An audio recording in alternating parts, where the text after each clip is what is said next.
नमस्कार सकल दर्शक बंधु के मौमितास टिউটোরিয়ালে সকলকে জানাই স্বাগত। আশা করি আমার সকল বন্ধুই খুব ভালো আছে। আজকে আমি নিয়ে চলে এসেছি সংস্কৃত অনুবাদ। এখানে আমি কিছু বাক্য লিখেছি। প্রথম বাক্যটি হচ্ছে কলিকাতা নামে ভারত বিখ্যাত শহর। এটা আমি সংস্কৃতে অনুবাদ করতে গেলে কি লিখব? কলিকাতা নামেটা হয়ে গেল ইতি, ভারত বিখ্যাত হয়ে গেল ভারত খ্যাতা, শহর হয়ে গেল মহানগরী।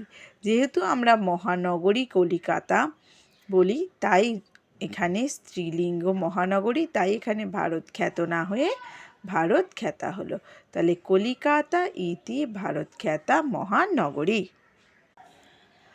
আগ্রা শহরের যমুনা তীরে পৃথিবী বিখ্যাত তাজমহল অবস্থিত। অর্থাৎ আগ্রা শহরে হয়ে যাবে আগ্রা নগরে যমুনা তটে জগৎ বিখ্যাতং তাজমহলম অবস্থিতম। তাহলে বোঝা গেল। পরেরটি হচ্ছে জননী এবং জন্মভূমি স্বর্গের থেকেও শ্রেষ্ঠ। জননী জন্মভূমিশ্চ স্বর্গাদপি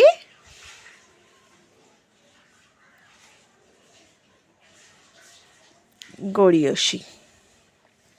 জননী জন্মভূমিশ্চ স্বর্গাদপি গরীয়সী।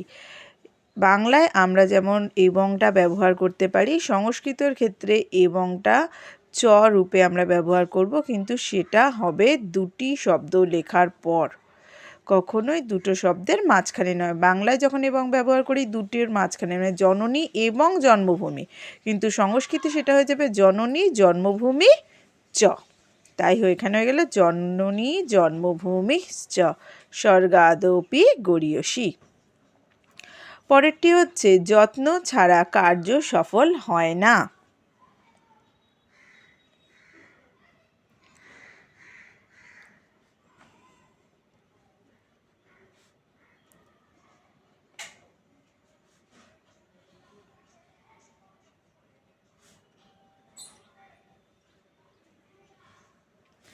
যত্নেন বিনা কার্যং সফলং ন ভবতি। অর্থাৎ যত্ন ছাড়া যত্নেন বিনা কার্যং সফলং হয় না ন ভবতি। এই ছিল আজকের আমার ভিডিওটি ভালো লাগলে লাইক করতে ভুলবে না। চ্যানেলটি যারা সাবস্ক্রাইব করোনি সাবস্ক্রাইব করে নিও। Thank you to all.